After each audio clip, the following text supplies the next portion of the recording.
Welcome to Oshkosh's EAA. Enjoy the videos and subscribe.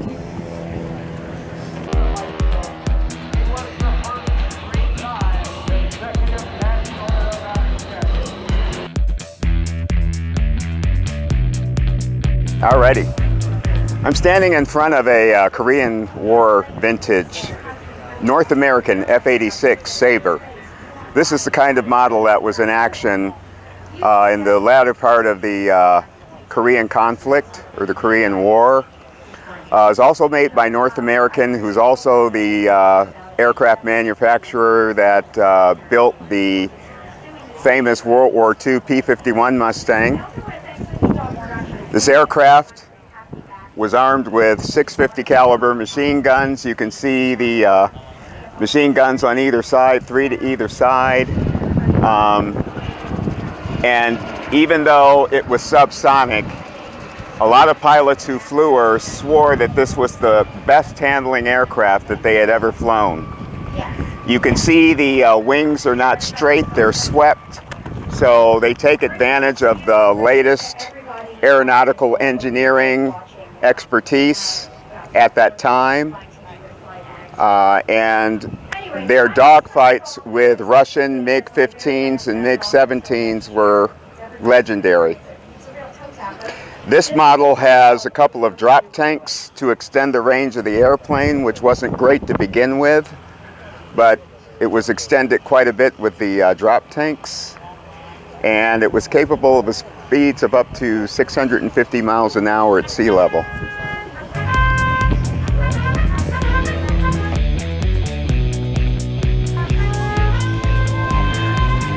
It also had an ejection seat, but not the ejection seats that we're used to these days. It wasn't a 0-0 ejection seat, but it was one of the earliest examples of an ejection seat in a U.S. fighter.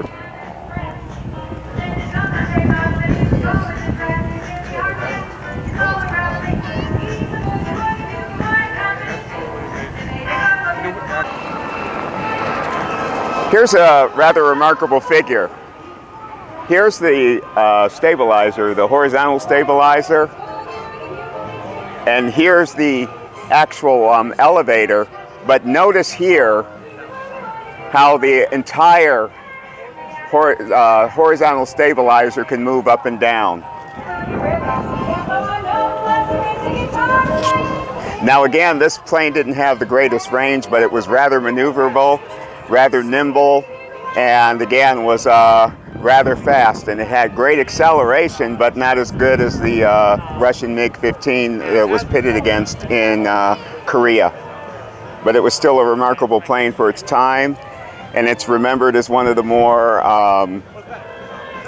should I say, one of the more successful aircraft designs of all time.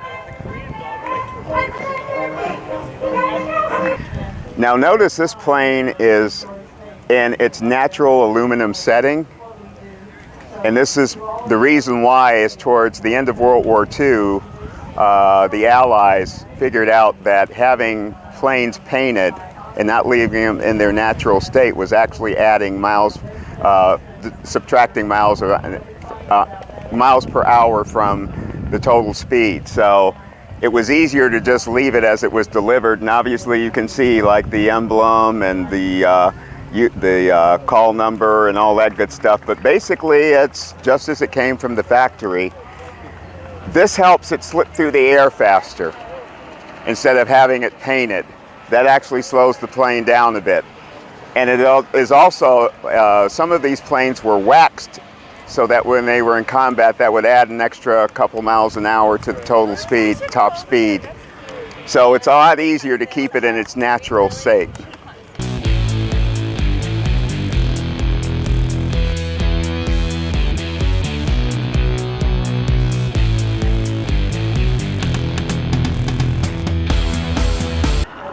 Notice how the gear folds inward, and then it has a nose wheel that comes up into the fuselage, making this one of the most streamlined planes ever designed.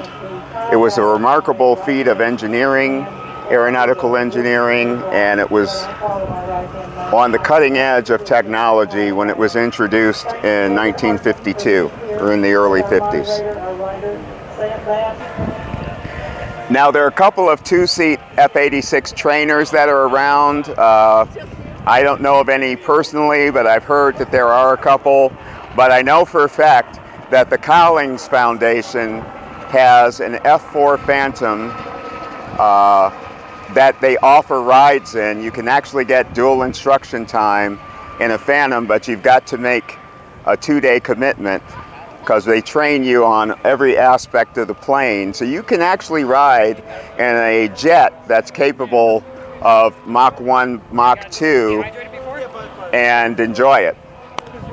However, you have to have $15,000 to do it, which I guess would eliminate most people, including yours truly.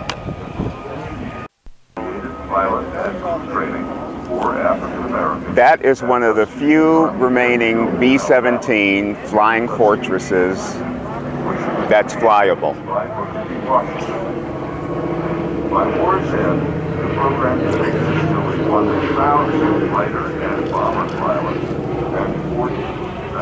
Now I actually flew on 16, and it's just like the World War II movies with B-17s in it, like 12 O'Clock High, Air Force, movies of that type.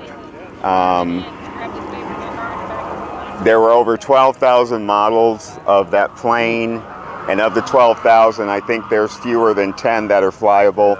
There are still a lot of static display models around, but that is a very rare aircraft, and it's rare to see them in the air. That's the red tape.